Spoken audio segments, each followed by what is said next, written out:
have to think of the peer point of view. The peer point of view is really focusing on facts, figures. Did they say what the corporate line is?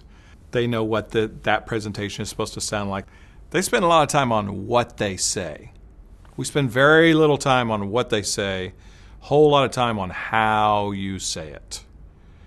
Is there anything getting in the way of your communication? Anything that's impeding your effectiveness in live presentations? That's where we focus. We want to make it clean, compelling, seamless presentations. The point is what are they going to take away from something like this? A, differentiation. We focus on who they are.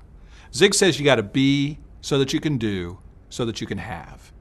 You got to be the right kind of person, do the right kind of things so that you can have all that life has to offer. So we focus on the be. Who are you?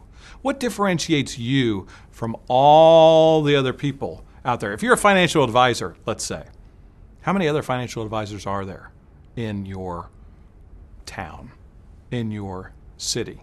What differentiates you from all the other financial advisors? We're going to focus on that. Give you the tools, empower you with some hints on how to tap into who you are and convey that convincingly to an audience. The second piece is creativity. I've seen a lot of presentations. You know what? They're almost all the same. Almost all of them are the same. Why? Because we all went to the same presentation school. We are all told to tell you what we're going to tell you, and then remind you what we told you, right? Or, like I like to say, tell you how I'm going to bore you, and then remind you how I bored you. So we want to turn that inside out, upside down, and infuse some creativity into your presentation so that you can immediately differentiate yourself from your competitors just because of your innate creativity. Lastly is I'll challenge you to practice.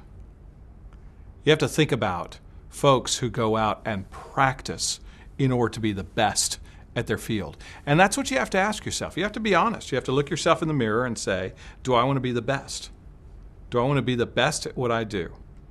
And if you want to make that commitment to be the best that you can be, particularly at presentations, then you got to practice.